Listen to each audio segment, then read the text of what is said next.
papa azamuzayani de kunangai ninga zabona soka senga mbona kabila kaye so pena zo lambe loko na bise kati pesa ngana kutande kona ngando munebo eloko salinga ine zaki na poso sele boti sele pasa mutema mabe sala bila tika yemba semata kutana manzi yako boma ngai to ma bisa kunake na musabe église ne ba 5 ya kutana mama ko boma ye ona se ado as ne pela a di peine pasa mutema mabe loko salinga. OK, ça va Valérie. Azaki na eloko ni na maboko mundu ila mbeli na poche alale linga dina ko boma yo ko bouger te ko bouger na ko boma yo parce que likolo si ba ya ba ya ko sa ba kete sika ba mona ba singa kanga ngai ba mona sika bimelaka ngato kutana na lui ya tikali na ye ha ebika senya tikali nde azozonga sombela bana ba bude loko pona bimaka na ye la bana na ebika ka ye tikala na ko panda bimela ko tsaka kanga na timo soki na mona ke lo mete pona sa ile kimtema mabe Là, le point d'instant, il me dit ça pendant. Zoa micro wana. Titomana. Oui, réaction là. Donc, nazo comprendre l'été, n'a bien nambeli, n'a bien mis les nambeli. Ça va, tu viens yoki. Ah, c'est le président. Fan ici touché par soleil, comme bali kabali belé, mamoni nga maman quoi, abandi ménage. Ouais, tu peux cette téléphone, peut-être sur le rendement à malembe. OK. Menace. Bah, il va bêtir mal côté à où. Je suis fait là où il a marqué. Akati à Wanchilek. On y va y belé. On va faire la salle d'intervention. À l'ocoti. À l'ocoti moulanase. On a zogi si moi là. OK. Pour le roi, moi, je vais salir si du sous.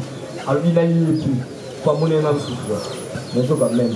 Là, yango ministère public afundi yo yango atindi yo liboso na biso alobi yo moko ya batu oyo bakuluna musala nini troubler ordre public par la terreur, l'intimidation nako botolo biloko ya bato nako yiba biloko ya bato nako beta bato na ndenge ya kosakana te nako bebisa kobuka biloko oyoki ouais papa olobi nini naza ili ne sont pas ça va nini bakangi mokolo nini bakanga le 23 wapi ne baba venir en tout cas bakanga oyebi te na kitambo banani bakangi yo bapolisi balobi asali nini toute matanga tozonga na bandeko nanga basi tomone bakulu na bandeko kobunda toyebi mpe te so banda obulia nzela nini basoda bandeko kolanda bango na biso mpe tokimi bandeko kobeta masasi biso mpe tokimi wana tobatame kutu kote ya mama bateka bamapa wana bikota boulangerie bamama na bayesinga bayebisi biso bokeba mpo masasi ekozwa motu mpe boyeka apamba bo nde totemi wana tozela bakambo esila mpo biso mpe tokende kotema tobatami wana basoda bapolisier mama bayebakani samedi ezalaki samedi donc soki tolandi makambo matanga bozalaki na mbonga matanga moko nayebi te so mpe azalaki na matanga wana eza nani akufaki donc ndeko nanga mwasi mobali ne babotana ye mwana mama ulutu mpe mama leki matanga ezalaki epai ya nani epai wapi précisement na kimvula ye mpe azalaki kala kimvula nayebi te papa donc ozalaki matanga moko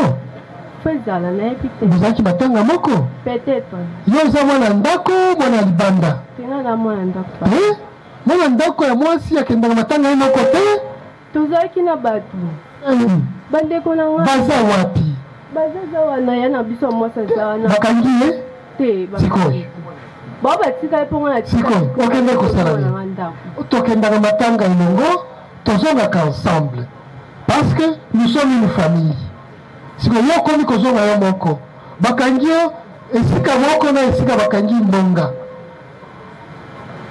tata Gabriel alobi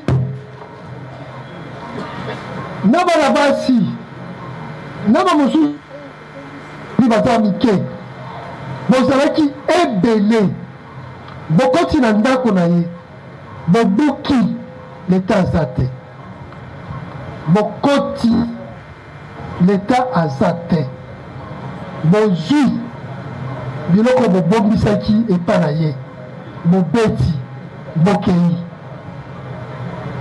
olobi nini nayebi papa ote papa na bato oyo batandani awa oyebi nani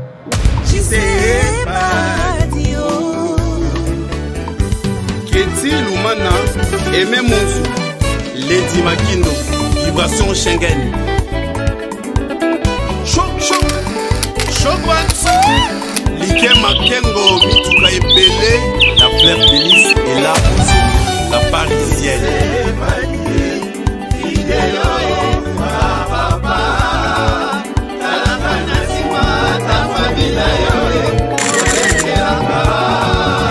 Emi chéri pointé sans pompa wananga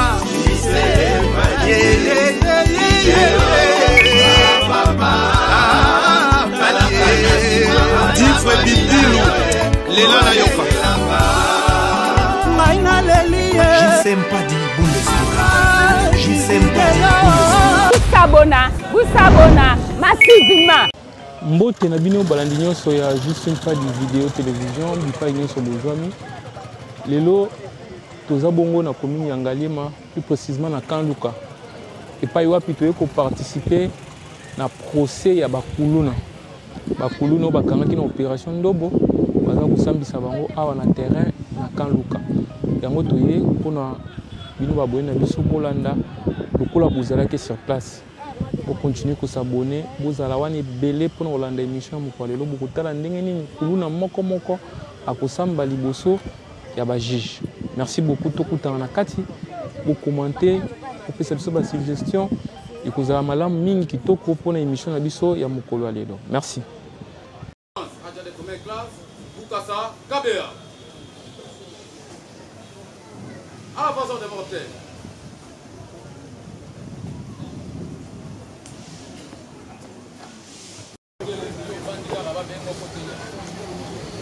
Messieurs Panda.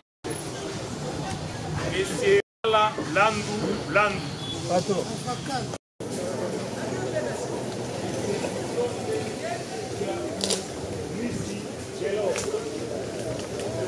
Messieurs Ngombe Aïna Manase. Messieurs Salatiaku Kasongo Christophe. Salatiaku Matondo Dani. Messieurs Poutou Kuma Achi, Messieurs Ele Kelembe Dila Baltazar, Facinde Merveille, Messieurs Tilafou Jérémy, Messieurs Josué, Messieurs Kasongo Nzala, Monsieur Mbunzi Ilunga Gilen,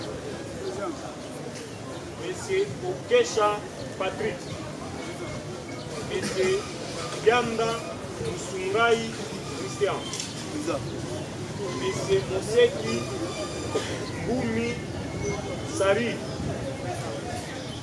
Monsieur Kapaj Mangole Ephraim,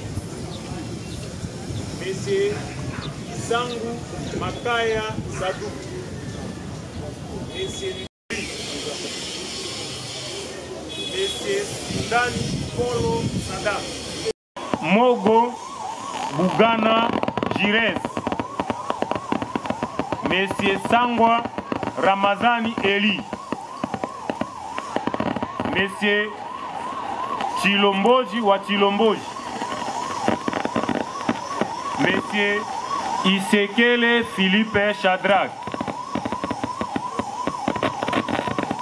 Monsieur Kanda Makanzu Sen,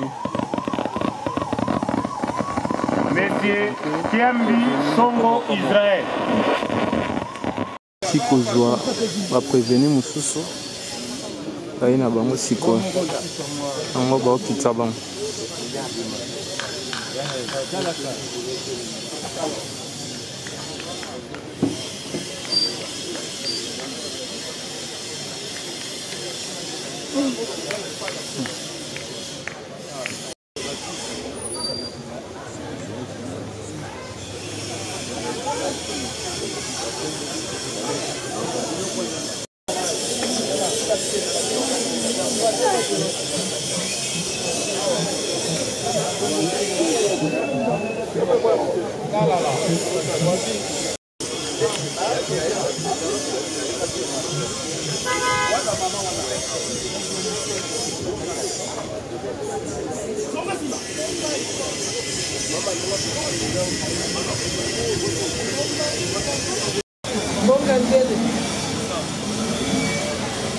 Tungundi, barreau de Kinshasa, Matete, pour tous les prévenus. Maître Fabrice Chiboui, avocat au barreau de Kinshasa, Matete, pour tous les prévenus. Maître Bobé Bandala, avocat au barreau du Congo central, pour tous les prévenus. Maître Joël Bolili-Kamo, avocat près la cour d'appel de Maïndombe, pour tous les prévenus. Maître Michael Zouka, avocat au barreau de Kinshasa Matete, pour les comptes de tous les prévenus. Maître Kolo Njenza, avocat du barreau de Koul pour tous les prévenus.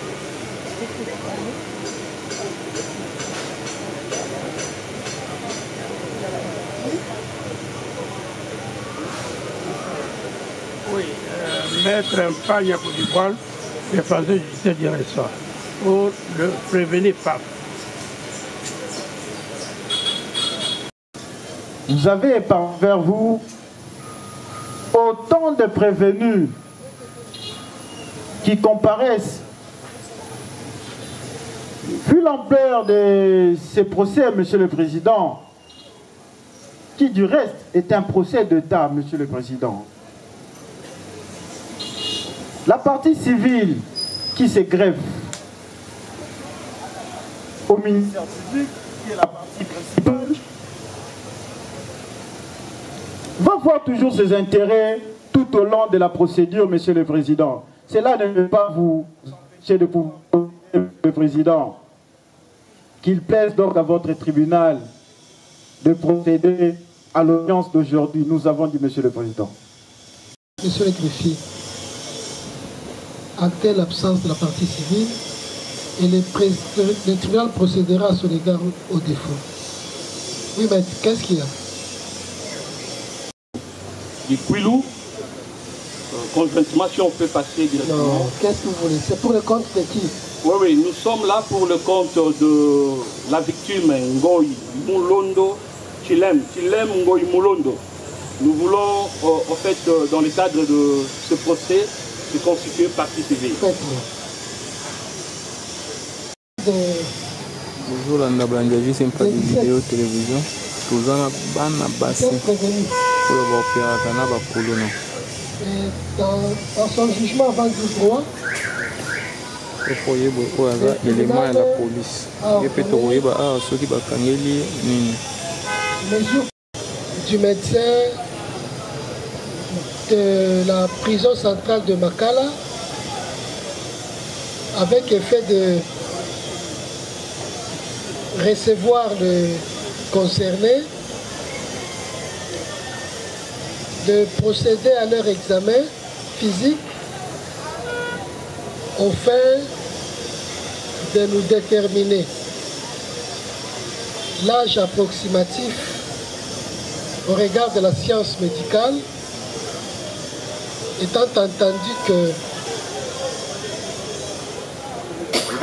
le concerné n'ont pas démontré par une preuve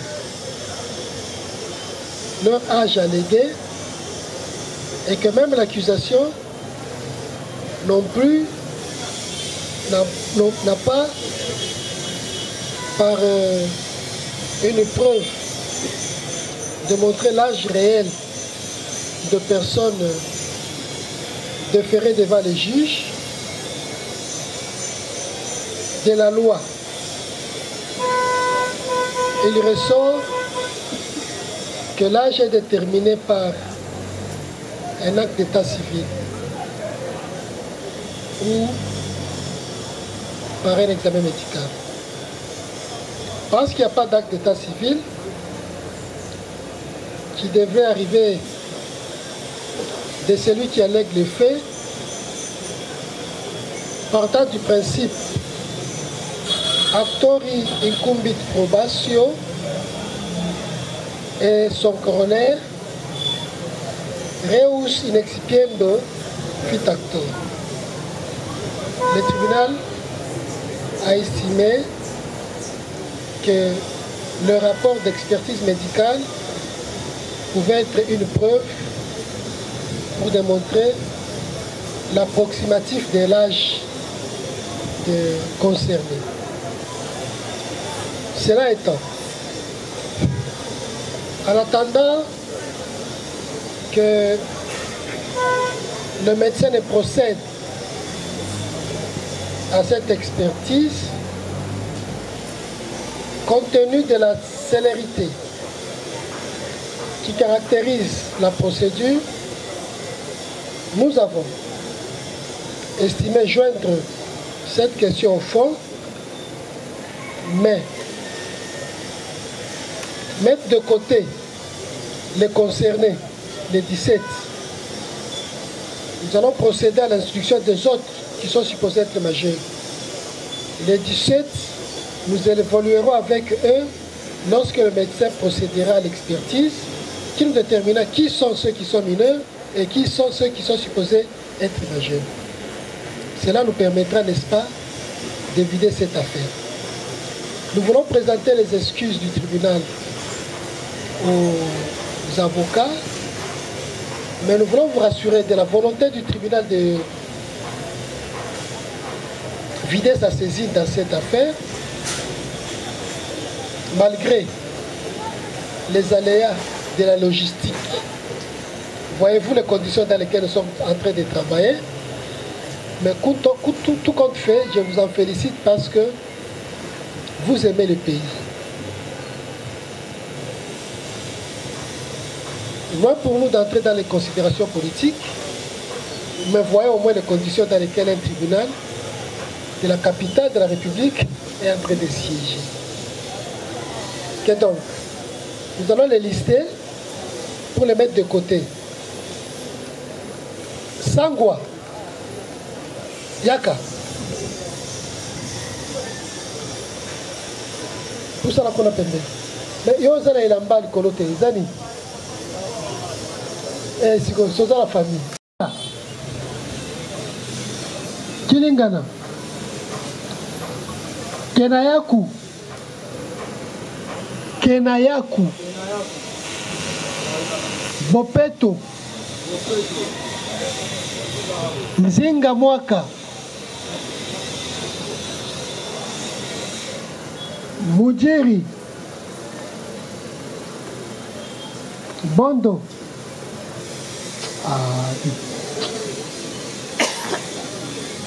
Yula Kasinde.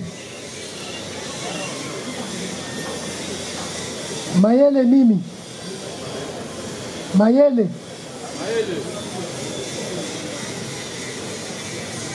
Soroba.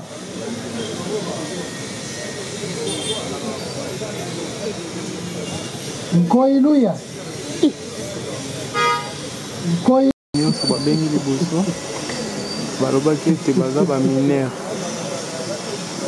tribunal elobi bakotya bango na mopanzi en attendant médecin d'expertise koyeba kodétermine age na bango yango bakobenga bango na audience ya lelo bango bakotya bango mopanzi bakokontinue bakoévolue na baoyo mosusu en attendant médecin akoka kosala ba examen to nini oyo esengeli bino balobaki boza bana mike age na bango. Merci. Tobotaki bino te tokotia mpe tembe te makambo tozosala mosala na biso etambolaka na mobeko na preuve oyo bolobaka na kisasa épreuve yango tokomaki mokanda ganga asala mpe mosala ndenge ye atangelaki yango apesa biso eyano soki ya solo to lokuta moko na moko aza mwana moke to aza mokolo mokolo ebandi na 18 ans mwana moke ekiti soki oza moke c'est-à-dire oza moins de 18 ans mobeko epekisi biso kosambisa bino bokozala na zuzi na bino kasi soki oza mokolo munganga alobi yo mpenza ndenge asali bakilakila na ye oza mokolo okosamba kasi bino bokoampeshe biso tosala mosala te tokotia bino pembeni mpo tosambisa bamosusu oyo baza na makoki ya kosamba liboso na bazuzi ya mikolo toyokani. Commandant police d'audience, faites-les entrer dans un véhicule de la police et très rapidement. Vous les séparez de nous. En colonne par un et sous la sécurité. Vous tambola, le colonne va tambola. Aïs, aïs, aïs. Bakota la mutuka.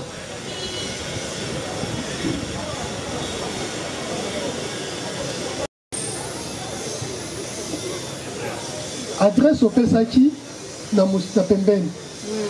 Po tobanga na butu bandeko oyo ya ba manche longue na manche courte baya koluka yo.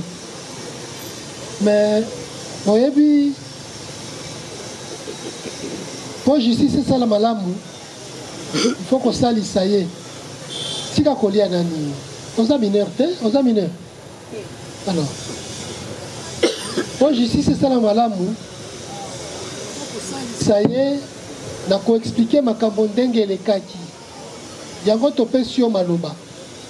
Oloba nini ekomela kiyo.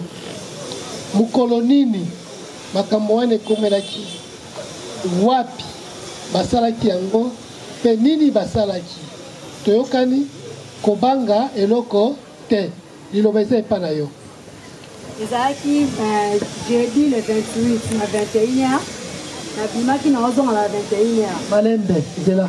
Toza mikanda. Na bima ki na ozonga na kutali na bile mto na fundaki. Okutali na nje de pesa mpembote na leki na nga na matinda. Na komi na sipe na koma alpango na biso na yoki mtakaringa na kinye. Wapi? Na kota la lune sefu na. Côté à la lune. Kota présidence. Na yoki mtakaringa na kingo na baluki boy na mone lo na ye. Lobi olobi nino lingini. Nimisa biloko oyo sana ngo. Na bisi na le loko te. Nimisa biloko za ngo ozana biloko bimisa. Na zi téléphone akinga na kingo. Na zi téléphone na PCA. Na zi 35 000 na PCA. Atuninga bongo na sako tika ninga na tira na parfum na chargeur. Bi pesa ngo. Na chargeur na parfum na PCA. Na je siko yo da zi biloko za kingo posa olingi nini tika nga na kingo. Oseke mutake ko yiba ndaka mubamone lo na ye atika ka mutale mutana basaka nini baboma ka ye. Na bisiko yo lingo boma nga lo bi mo nyongo mone lo na funa boma ya tika yo zati. Yesko abambi nga na se avant de linga likola toyo. Na yata ki chemise mo ya foulard zati na kitambala. Ziki kitambala nango nde akanginga na minoko. Akoti na nga lupango zati isolé bakoko monde bazala wana mibale bavanda wana. Ayebisi nga nde pongo na zo violé yo awa nga lo bi te. Yeso zi biloko tika ngai na kende. Alobi te. Na otika ote. Nde jo mona ke longi na ngai obika sute ilfo okufa. Lesko na bandi akangi ngai singa na nzete moko ezalaki wana ya bambo. Ayebisi nga nde oza boye lelo sambelo samba suka ozokufa. Eza lelo jour na yo. Atiki nga wana ti tokomba 23h ake koluka place asali akende oviole nga bonga boma nga. Lesko aye kozonga nga ayebisi elongo yanga eloko kangi nga na mona. Nde nakomi koflate na lobi balingaka mpe mwasi na makasi te. Yoko olobi ke nga na tika kona kende kolinga mbale misu libanda.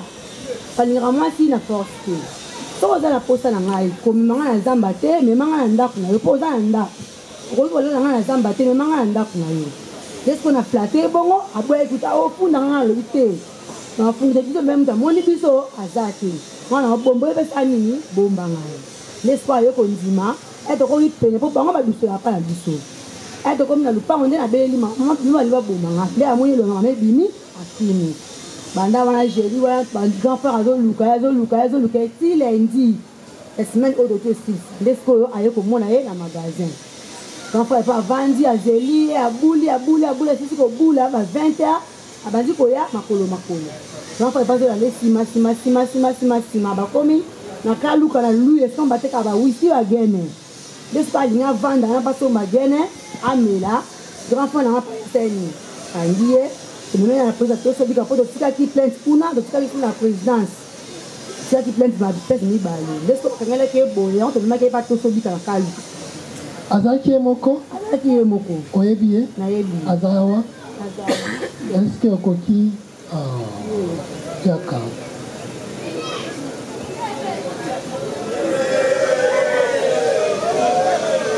Silence.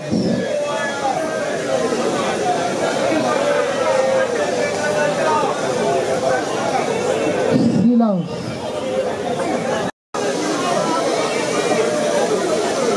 Comment on est? Ngufu? Oui.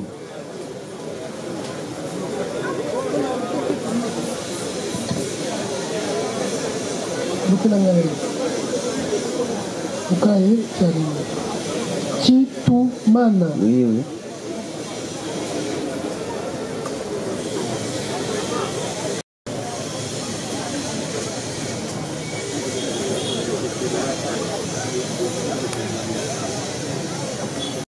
Oui. On sala comme ça. Arrête sévère. Yani. Ababis. Bakangi wapi?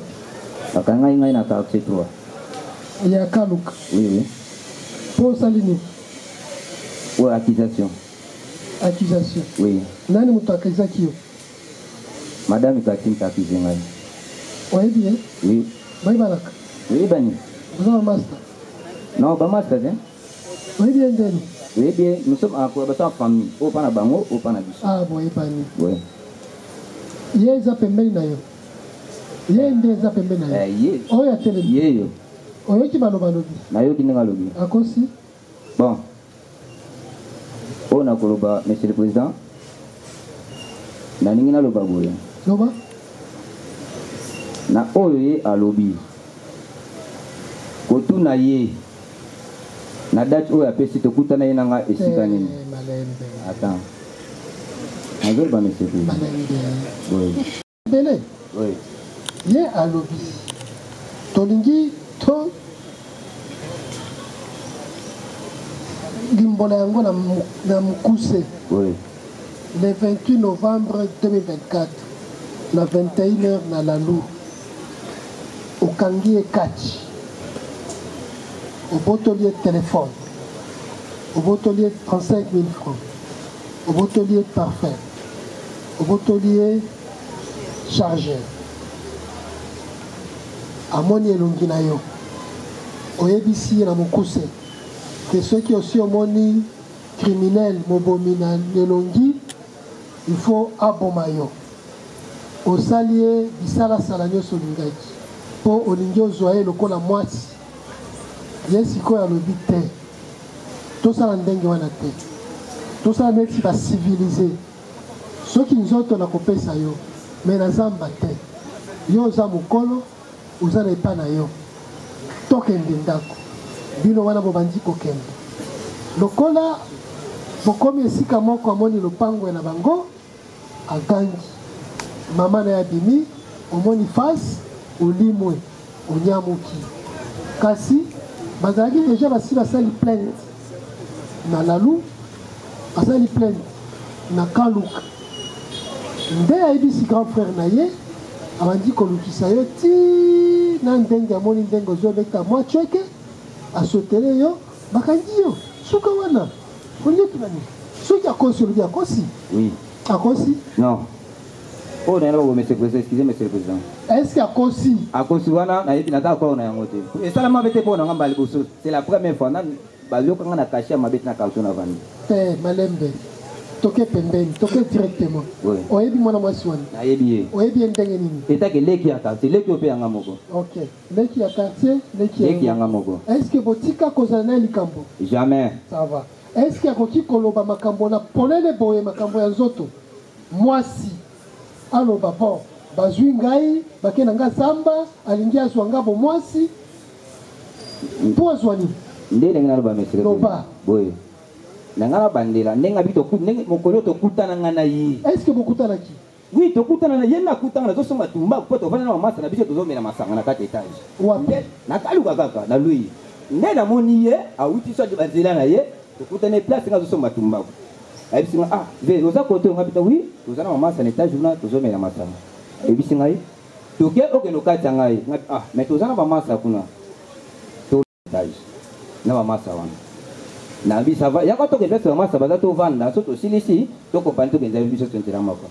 Na meme place vraiment sanga ba chef ba vandaki ba sombele pe ba fort azomela biso ne so momela ye na za témoin na zo ba so na koti oui ba sombele pe ba fort azomela na za ba mero mama na ko pesa to benga ba sombele ba fort azomela tito silisi bon lu kwa biso mi bandela so ba kuite so bandakala to bimi to bandi ko kenzi biso noso to bandu na ye biso misa biso 4 do ko 4 tiens pas to kenzi Moke got. to kenda kusikuru OK. oui si to komi masa po eza ba venir maka kota venir maka tika venir si bo continuer masa so tika na venir maka so akoti to tika lina ye ye bitalo ko za ida fatigue ba kuisi na abano traverser abando kendi ngala tika na ngai bo ngala beta mo ngala beta to une semaine ndakuna ndakuna ko magati Nous point na kobeta une semaine ndao na komati abandi ko progresser na o eza longo la touche o ngaba simbisi ngamo Malembe. Calme-toi madame, calme-toi. Madame, calme-toi. Aussi on le dit. Sikoyo. Tango ozoki nezela badai kolingae. Te, mtabanaye kolingae azate. Yo nde botikala kinaye. Non. Kotikala na ngai na ndenge ya mabete makonzi na. Oui, na ndenge ya mabete. Oui. Si bozo solola, yaya na leki. Esto kabona leki oyo osombeli masanga. Abalukeli yo. Agangi. Onyamuki. Pe akangisi yo. Yango totuna kilikambo zalaka. Mokonzi likambo zalaka te. Sikoyo, ata yo moko. Ye kutu nenga zaboye aluka ka téléphone pananga. Kwa bingana somba ka téléphone atekaka. Soka zana besoin téléphone ça avait na besoin ka téléphone mo atando ya taba tu so mona ngo elanga. Bonga na somba na téléphone. O somba ka. Oui, na somba ka téléphone ça télé sur na téléphone. Yo recevé. Oui. Oye Delbo Zando. Oui, et Zando cimetière. Zando cimetière. Yo mutu Zando cimetière. Ah. Ma téléphone a combien au somba? Na somba ben bandro ina bisabela monga au téléphone. To tuni ba téléphone $50 $60 na sur téléphone à saler. Na ko beta 3 jours 4 jours na teki na ngo. Ya senga ka téléphone. Si on a besoin de téléphone, elle travaille dans le téléphone, sur mon chombo, à terre touche, bien doué, où est la maille. Ok. Oui. Bakama téléphone ko la kasima. Mais makambo ya kokuta na ye. On reconnaît que les besoins qui na ye. Mukolo ya zolo ba wana. Oui, na zolo. 21. Oui. Et si ka lobi wana. Na lui. Ok. Mais pour na. Sikoyo yo. On kimaki pona ni. Na kimaki te mokonzi. Ngana kimaki te. Koto kazo ya komaki ngape na tikela komate.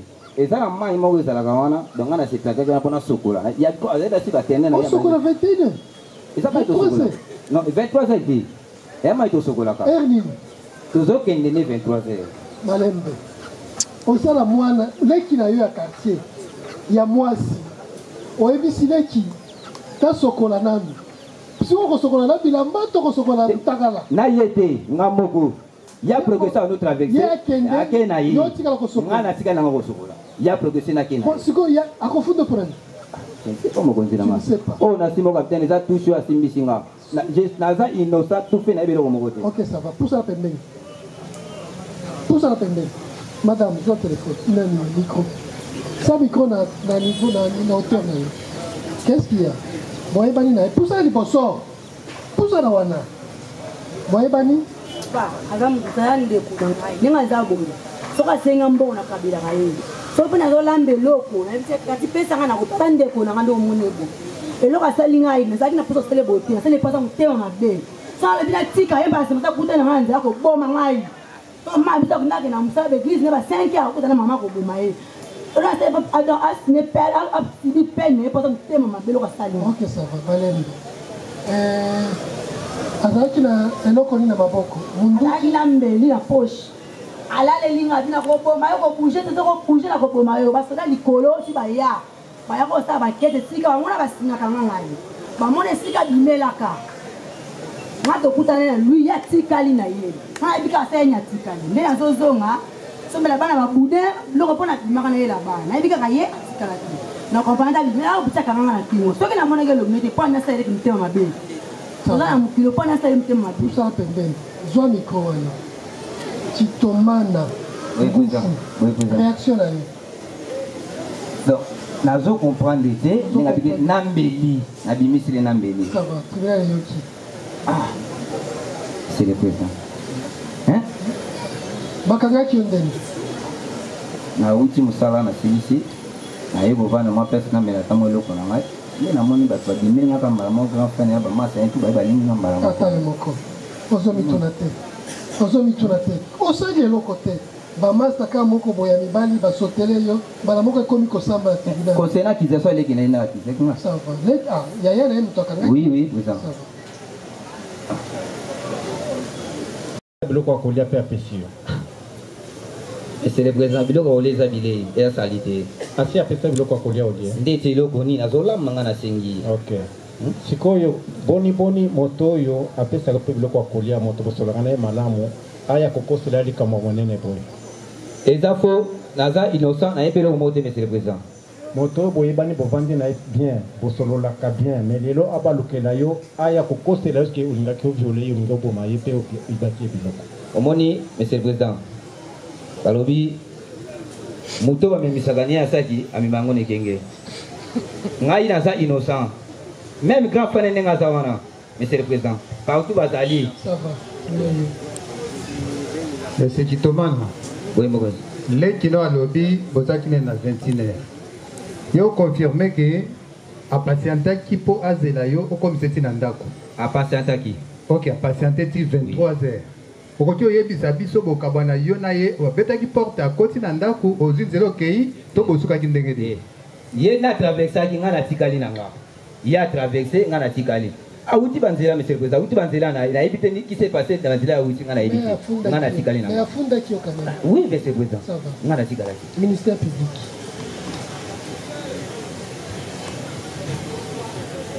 Merci beaucoup, Monsieur le Président, pour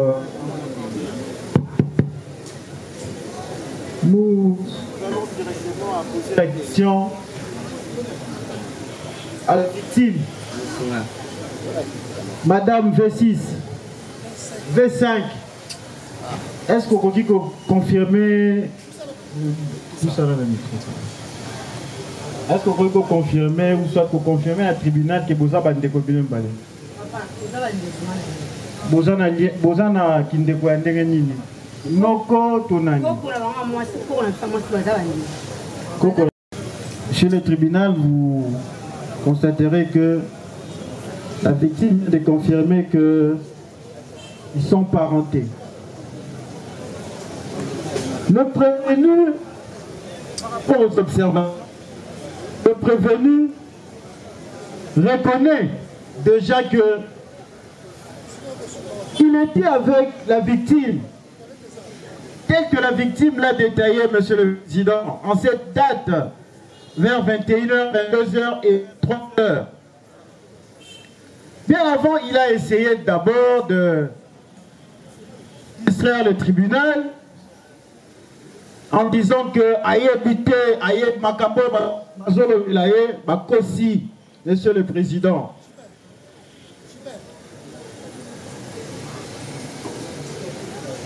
Il a encore confirmé, Monsieur le Président,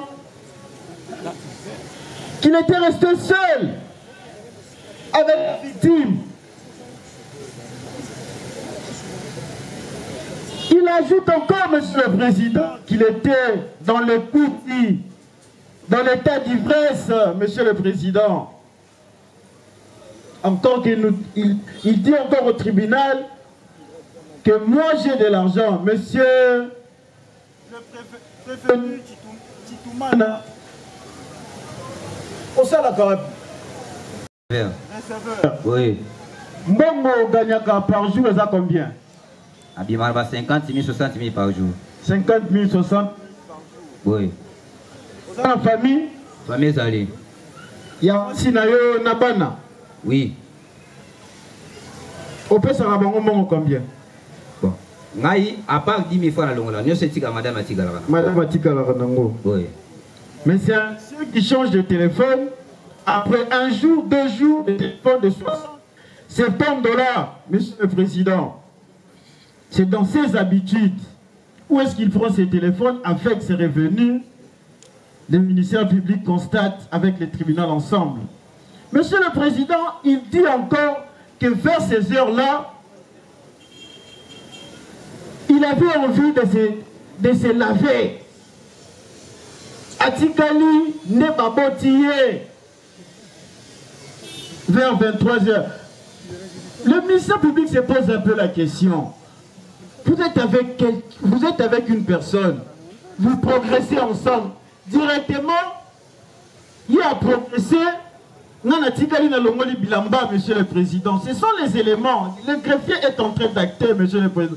Le ministère public est sûr et certain. Vous allez constater que la victime connaît très bien son bourreau. La victime connaît très bien son bourreau. C'est quelqu'un même de la famille. Avec leur lien, comme elle venait de détailler, Monsieur le Président. N'eût été certaines manigances ou intelligence cachée de le sortir, ou soit de sortir le prévenu de sa ruse pour l'amener jusque là où elle était sauvée par l'intervention de sa maman à travers son cri, Monsieur le Président. Et vous allez voir que c'est comme ça, c'est comme ça qu'il a été même arrêté. Et c'est la victime qui confirme même qu'il a été arrêté par son grand frère après le travail, Monsieur le Président. Nous sommes devant une victime et son bourreau. La victime reconnaît avec précision son bourreau. Avec les actes, et le prévenu n'a rien nié. Il sait ces jours-là qu'il était dans l'état d'ivresse. Il a parcouru avec elle un chemin. Et pendant ce temps-là, il a même reconnu qu'il était resté nu, Monsieur le Président. Voulant distraire le tribunal en disant que je voulais me laver. Vers 23 h, je veux me laver. Monsieur le Président. Avec tout ça, vous allez comprendre que le prévenu ici présent avait bel et bien commis le grief ou soit les actes pour lesquels il est présenté ici par devant vous. Nous avons dit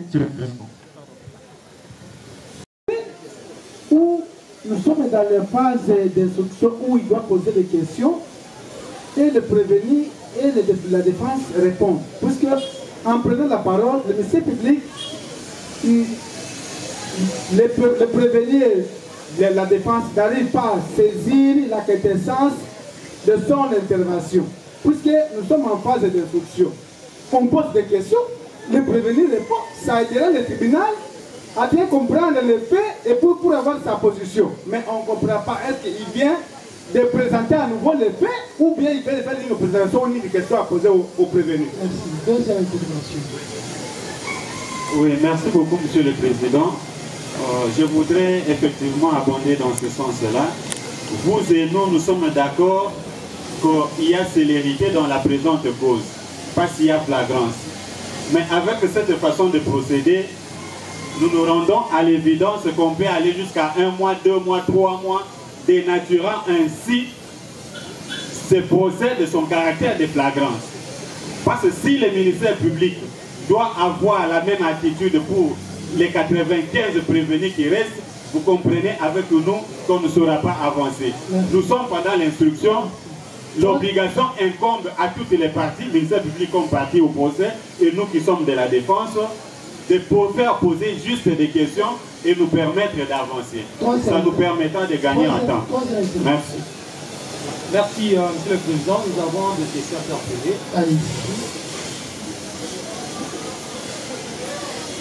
Monsieur le Président, par le biais de l'office tribunal posé à la victime ici devant vous, est-ce que lorsque le prévenu part devant votre audience tribunal, il était en train de l'amener. Était-elle attachée? Nani, 25.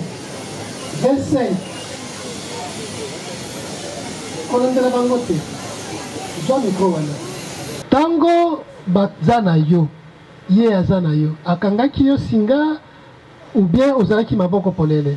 Akangaki nga foulard, on azalaki na nga bambinga na se avandelinga na tolo. Vous avez suivi? Le boko na mo nga na kingo na za ko zoka ala. Ça va. Le boko na mo ndé en kanginga yu foulard, on a lataki chemise na lataki. Tribunal yo kaki déjà avant.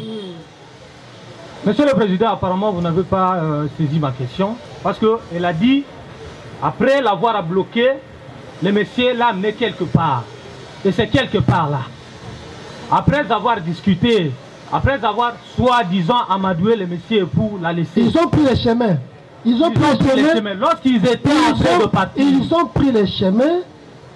Vous avez suivi. Elle a dit qu'ils sont membres d'une même famille. Ils se connaissent. Ils ont pris le chemin, allant ensemble et arrivé quelque part. Lorsque le bourreau a vu, elle a crié. Lorsque sa maman est sortie, voyant un membre de sa famille, c'est ainsi qu'il s'est éclipsé. Une deuxième question, Monsieur le Président. Allez-y. Parce que les faits se sont déroulés en route. La victime peut-elle nous dire l'enlever en route pour l'amener quelque part? Les prévenir, l'a-t-il, comprenez Monsieur le Président, l'a-t-elle porté ou traîné par terre parce qu'ils étaient en route? Elle a dit, elle venait, il a surgi de quelque part et l'a bloqué. Et avant de l'amener, c'est quelque part là, l'a-t-il transporté ou traîné par terre? Mais ils ont marché ensemble, ils ont fait route ensemble. Monsieur le Président, je ne sais pas, il y a deux contextes. Parce que, après l'avoir parlé, ils ont marché pour aller à la maison. Il y a un moment où la victime a dit, les prévenus l'ont bloqué en route. Attendez, elle va répondre. V5. Yabisa biso likambo ezalaki ndeni. Likambo ezalaki boye, na bimaki na zozonga, ezalaki le 28 jeudi. Na zozonga, na kutali na zozonga. Yabisi nga savanga pa somba tumba awa na vandi pene. Nga pa lobi savanga na kei. Nena ye na bandi ko ya na komi na sepe na ko malpang na biso. Na yoki muta bloquer nga na kingo. Na bandi ko buna mona tali na mona longi na ye. Aibisi ngai pesa nga biloko za nango. Mana aibisi na le lokote. Biki sa vino soko pesa nga te na koboma yo. Na bimisi téléphone na poche ya pantalon na pesi. Na bimisi 35 000 na poche na pesi. Atwenga bongo na sako tikali na nini. Monsieur Yaka. Kuna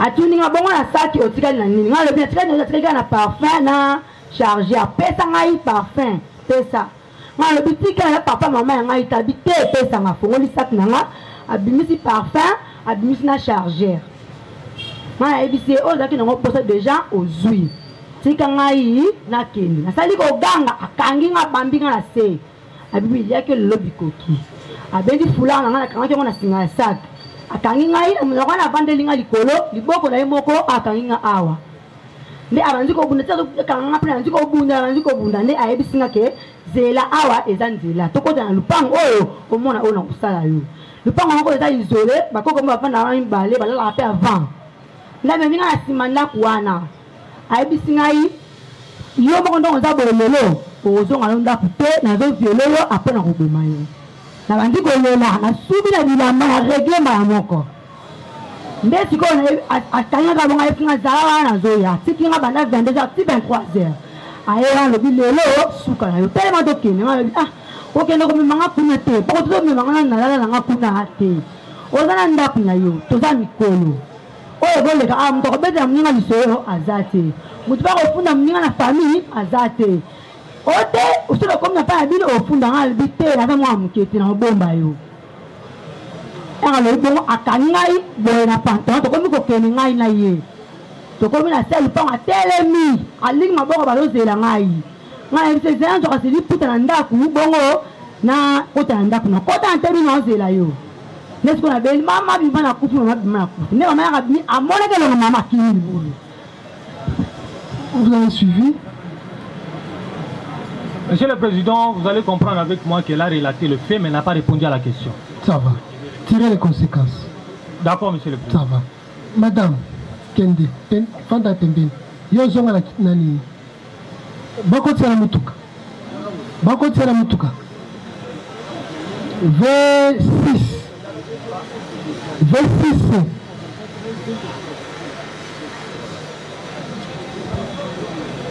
Makambo ekomelaki yo wapi mokolo nini basalaki nini? Joie courage. Ngai nayi kolanda mwana oyo po bayebanaki na mwana na chantier kosa na chantier esili bapanzani ye mpe aza mwana kaluka biso mpe toza bana kaluka esali mikolo ebele toyebi mpe te donc justement tomonaka ye le même jour na veni ere amoni mwana ayesi mwana bi ngai nde naza boye nazobanga komata na likolo mpo basoda bakokanga nga ere oyo patrouille nakokomata te nazobanga basoda ya alobi ça va problème eza te mpo na ere oyo lala mpo na lelo lobi osala nini okende aya tuni nga bi te so aza mwana mabe te bomba ye na ndako na chambre na bino alala nde kolala oyo biso tolalisaka ye na ndako nde ezaki problème vers 4 heures ye abimai na ndako moto ya liboso azwi telefone na ngai ya Infinix mwana bande kocharge na chambre aye kozwa 12 000 francs azwi na lipapa ya sika epuis akei na ye lokwa toyebi ye te toyebi pa adresse na ye te mwana monanaka na ye ka na chantier totikaki ka justice ya nzambe esala après 4 mois donc oyo tona oyo eza 5e mois ye mwana auti chantier na bolikango azoya akomi juste na veni Musaka na direction ya wenza bombombo quartier 3 et quartier 4 amoni ye liboso lipango na bango ya tuni o yo ozaka koto oyo pesa ngai telefone ya mama ya binga nazo biloko na bino te mpo na nini ozosenganga biloko na bino ngai nazaki nazo biloko na bino te mwana bipesa biloko na biso nde azwi abeti mwana likofi babandi kobunda bango baye na mwana babandi kobunda wana ye lokola azalaki na bakamarade nde bakangi mwana bakati ye pota même preuve eza awa na telefone bakati mwana pota nde mardi na ntongo toye bakangi ye nde toyaki na ye na seta tosobika nde na nde batindi biso awa. Est-ce que oyebi ye te nayebi ye te mwana ngo koyeba ye awa azali awa yaka na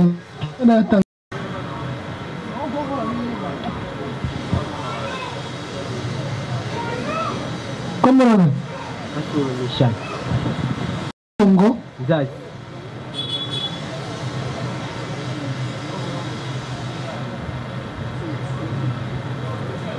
Congo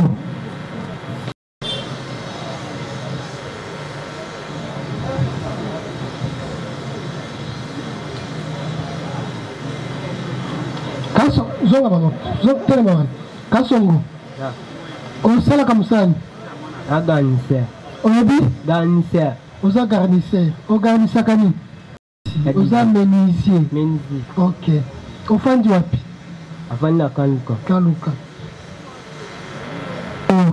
kitoko oyebi ye oyebi ye ndenge nini aza mare ya masananga olobi aza mare ya masananga mare ya masana yo masana yo mpe aza awa aza te masana okomoi nani Carlos olobi Carlos nani sikoma mboka nini yabiga Carlos oyebi ka Carlos ça va mama olobi ayambaki yo na ndako na ye eza ya solo ayambanga te pere mama alobi na boyambi na ye ozwi ye telefone na butu alobi ana eza bongo 12 000 francs mapapa kasi ntango okei mokolo baye komona yo na bana na ye obambi bango na mashine bilili On oublie. Père, le bien là. Pour la rana, là, il bien monté, papa.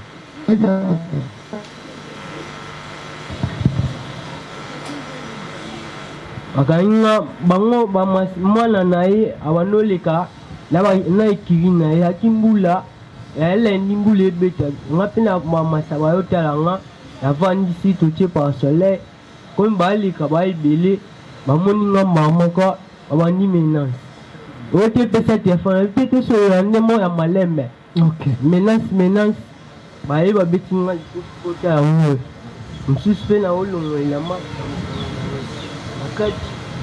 bakati ya bagilet namoni baebele yango mpe nasali intervention alokoti molangi na se nazokisi mwana na ye. Ok. Tango baye balandi yo balobi izongisa telefone yo yanoli pole nali. Ah papa. Master. Pesa telefone ya mama. Obi malembe. Senga malembe. Elingi kolobani. Aye asenga telefone te masa to mibali to solola na nemoko ya malembe. Yango wana ndekoloba nini? Solo ba yele nemo ya presse mbang ba wanobeta nga papa. Onobi ezalaki écurie. Bango écurie ni. Te awe kiu to la tabla ma ne banigu. Uti na monoko na yo écurie. Bango ezalaki écurie nini? Balenga en clip simula. Onobi clip simula. Ok. Yakobunda? Ya nini? Bato wala tabla ma designer. Ok, ça va. Et bango écurie na bino nini? Biso ya mula design. Onobi? Mula design. Écurie mula design. Mula design. Ndebo bundi wana. Bango babunda te ngai moko bango batelema bamasanga bakota te bango nde bamasa ya mwana ye babanubunisa. Oui, toboyi te. Na Kisasa biso pe toyuti koyaka Kisasa lobi awa tozomona soki bato bazobeta mutu baza ebele ye pe azala bato ebele ekomi bagarre. Bango babunda te papa. Bango babundaki te. Bango babunda te. Ça va. Mais au moins on reconnaître que mwana na ye alandaki makambo ya telefone. Pour la téléphone na ye. Sikoyo ye akoyeba ndenge ke yo oza na telefone. Ye mwana na ye akoyeba ndenge nini ke yo oza na telefone ya mama na ye. Nazara te nakina maluku epa père koyeba. Mama alobi ayambaki yo na ndako na ye. Ayambanga te. Siko telefone ozwaki yango ndeni? Telefone masa tozala na écurie moko. Écurie. Na longwe écurie. Écurie ya clip simula. Ozalaki écurie moko. Ça va tribunal eyoki. Ministère public. Merci beaucoup, Monsieur le Président. Une fois de plus, nous sommes une boîte de tribunal et devant le tribunal et un prévenu qui reconnaît avoir commis des actes que la société déplore. Monsieur le Président, est-ce que au bout du tribunal on peut faire précision mais qu'il y ait des arguments à la maman et qu'il y ait des arguments à la clip simula. Monsieur, vous voyez qu'il parle tantôt de Mula design, mais il veut dire ça au tribunal pour dire que c'est l'écurie concernant où sont relatives aux histoires, il y a Milamba, tout ça. C'est clip simula, Monsieur le Président. Et il a reconnu qu'il était accompagné de ses amis. De l'écurie, Monsieur le Président. Et il a encore reconnu qu'il avait utilisé un morceau de verre de bouteille pour avoir blessé les fils de la V6, reprenons au nom de Carlos, Monsieur le Président. Et pourquoi il l'avait blessé? C'est parce que celui-là voulait réclamer le bien, malgré tout il était un bon samaritain vis-à-vis de lui. Il avait hébergé par l'emprise de sa maman dans leur maison. Et il en a profité pour voler, comme c'est dans ses habitudes. Et pour se faire encore, il va blesser la personne qu'il avait prêté l'aide, Monsieur le Président. Il a avoué. Ça corrobore avec les déclarations faites par la V6, Monsieur le Président. Devant des évidences, vous savez que nous avons toujours l'habitude de dire qu'on ne discute pas. Alors, Monsieur le Président, le greffier est en train d'acter et le tribunal constate avec nous. Merci, Monsieur le Président. 3 interventions. La défense, allez-y. Merci beaucoup, Monsieur le Président. Par ici, nous voulons remarquer tout simplement qu'il y a eu coups et blessures et pas autre chose. Deuxième intervention. Voilà, merci Monsieur le Président. Nous avons quelques questions à faire poser par le biais de votre audience au tribunal. Oui. La victime peut-elle nous dire où elle avait caché cet argent, les 12 000? Ça va. Madame. Yebisa biso nanu kombo ya mwana na yo oyo abundisaki. Komba mwana ngai Kales Chiyoyo. Chiyoyo. Ezaki mukolo nini? Babundaka lendi. Date. Wana yi. Lenjo eleki yao. Lenjo eleki te lenjo na kuna. Ça va. Mbongo wana obombaki yango wapi? Mbongo wana ezaki ya ngai te. Za mbongo lende ya mwana oyo ngai mobali. Lipapa pe eza ya yi. Ya kamarade na wana. Ça va. Téléphone? Téléphone dize ya ngai. Mwana pe aza mwana ya molili. Mwana ya écurie. Moko aiza. Écurie kisimba. Ayebi très bien. Soki eza na bato ba utaka kaluka awa bayebi nga. Naza mama oyo na binde bayidikaka bana. Naza na mwana ekirete. Mwana naza na ba camarade nde bakendaka ba chantier ayebi. Mais naza na mwana oyo atambolaka na ndinga molili te. Ça va. L'argent c'est l'argent de son ami qui l'a blessé. Ça va. Merci maman. Kendo Utuna, allez-y. Une deuxième question, Monsieur le Président. À la victime toujours. Oui, à la victime. Avait-elle surpris les prévenus en train de prendre l'argent ou elle a constaté juste après son départ? La perte de l'argent. Ouais. Madame, au moment qui a zoïba ou bien au moment qui a constaté qu'un bon ebungi? Elle y a qui mwana a se lamenté. Elle a singa téléphone na ngai. Asinga maman, mwana ndenga bimi awa na biloko da téléphone na yo na 12 000 francs na li papa akena ngo. Donc mwana na yo nde abisaki yo. Ça va. Nde na yebisi. Et Sili, c'est de son enfant qu'il a appris. Il a appris que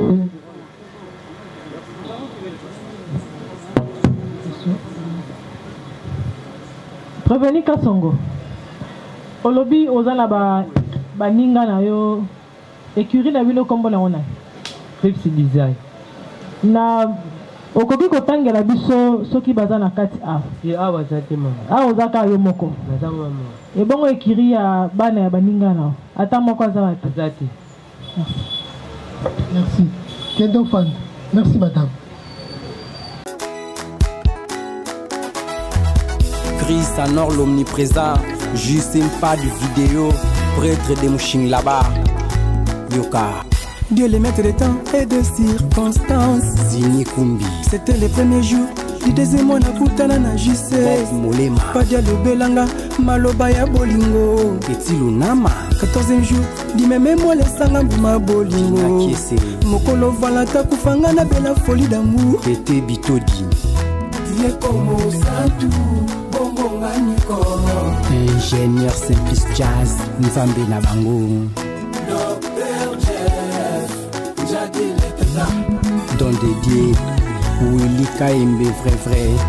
Ted Tendai, Yama Rachel Fouta Tendai. Dieu les maîtres de temps et de circonstances. Didolako. C'était les premiers jours du deuxième mois na kutana na jise. Memunzo. Mpadia lobelanga, maloba ya bolingo. Rima mengi. 14e jour, di meme moi les sanga ma bolingo. Mokolo valanta kufanga na bela folie d'amour. Nagoki te kokanga, ba sentima juste liboke. Tesina fungoli, na moko. Papi Chama. Padina fungoli, na moko. Hélène Salem, la queen de son king.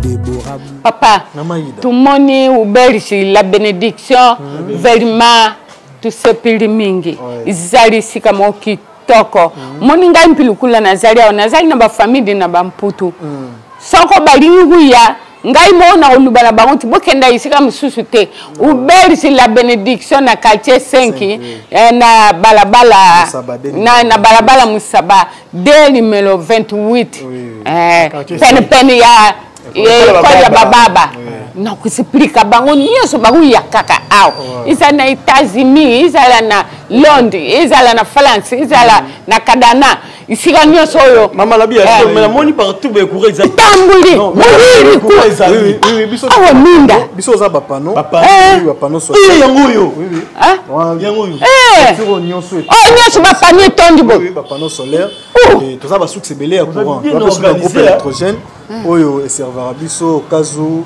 pano pesi moi buzoba ça un groupe électrogène nana pesa libini mayelo courant et kendarate bon mai pe na mitso na kendarate so mai kanga marate parce que tout ça ba citerne na biso to bomba mai kazu régie des eaux et katani directement vous allez na mai na bino sécurité rester mon faut tout le monde luba nga tona yo papa mai uzali na babido oyo ya mineni wana ubagumbi ba citerne ya mineni komuna citerne komuna mama ida citerne za ba citerne ya mineni auto magazine na mai okazo régie des eaux katani ne tozui mai ah on a sécurité donc en tout cas sécurité ça assuré OK sécurité ça assuré yeri nyoso kuzunga nyoso kuzunga ba sécurité zali nyoso kuzunga sécurité ça assuré parce que tu as voiture na biso voiture na reçoit ba client na Sainte-Thérèse na Sainte-Thérèse bon na aéroport na aéroport aussi to na reçoit ba client na aéroport client so ba benga sengi biso to reçoit na aéroport to na reçoit ni métier en auberge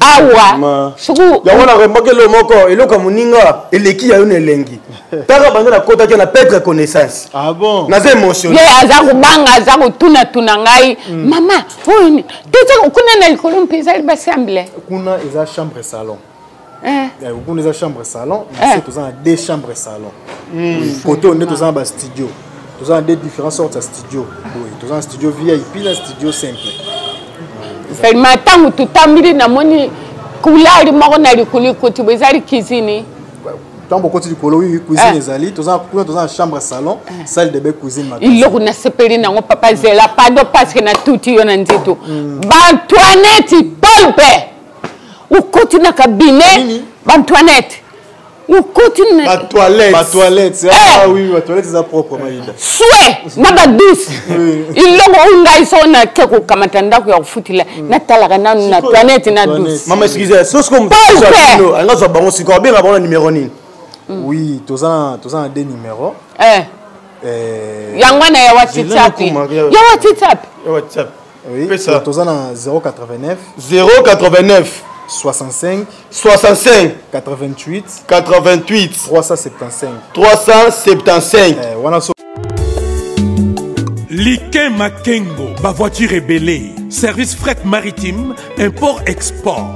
Pour l'expédition des véhicules, engins, divers biens, conteneurs, achat-vente des véhicules en Europe, enlèvement, transport de véhicules, engins et diverses machines. Le spécialiste des expéditions vers l'Afrique. À Kinshasa, RDC, Liké Makengo, toujours à votre service. Contact, agence en région parisienne, au numéro 48 rue Jules Vallée, 93 380, Pierrefitte-sur-Seine. Téléphone, les 06 64 42 87 53 ou les 07 51 37 93 15, précédé de 0033 à partir de l'étranger. Pour faire déplacer votre véhicule partout en Europe, tranquillisez-vous, collez la tête, Liké Makengo résout votre problème. La solution des remorquages et déplacement de votre véhicule avec compétence, c'est l'affaire de Liké Makengo. À Kinshasa, contact Tonton Tseka au numéro 18, Gadolité, quartier 7, Anjili. Téléphone, le plus 243 895 178 309. Vous servir convenablement, c'est notre devoir. Les transports, c'est notre métier. Liké Makengo, ma voiture est belée.